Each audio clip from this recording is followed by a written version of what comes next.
Hi అండి, welcome back to artistic housewife. So ఈరోజు రథసప్తమి కదండి. So Rathasaptami puja vlog and complete puja అయితే వీడియో కవర్ చేయలేనండి నేను. సో జస్ట్ నేను ఎలా చేసుకున్నాను అన్నది ఒక చిన్న గ్లిమ్స్ చూపిస్తానండి మీకు. సో ఫస్ట్ అయితే నేను మార్నింగ్ ఇలా పాలు పొంగించేసుకున్నాను. ఇక్కడ అంటే మనం బయట చేయలేము కాబట్టి నేను స్టవ్ మీదే పాలు పొంగించుకుంటాను.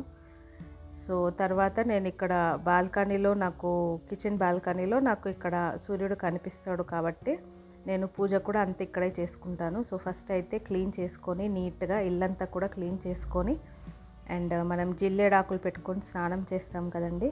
సో అది కూడా జిల్లేడాకులు పెట్టుకొని స్నానం చేసేసిన తర్వాత సో బాల్కనీ ఇల్లు అంతా క్లీన్ చేసేసుకొని సో ఇక్కడ నేను ఒక చిన్న ముగ్గు వేసి అక్కడ తులసి చెట్టు పెడతాను.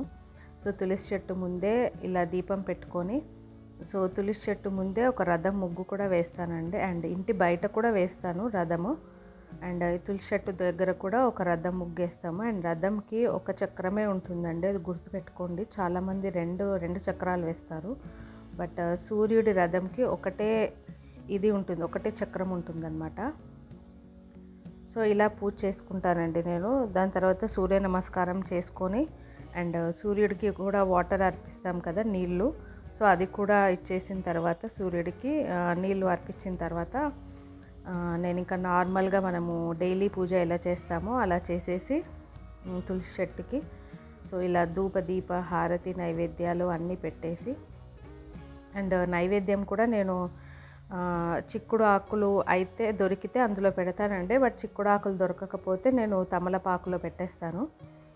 సో ఇప్పుడు కూడా నాకు చిక్కుడు ఆకులు దొరకలేదండి ఇయర్. సో నేను మామూలుగా తమలపాకులోనే పెట్టేశాను అనమాట.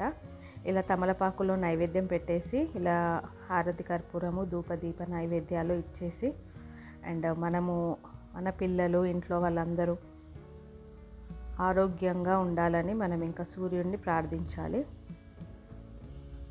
సో ఇదండి నా పూజా వ్లాగ్.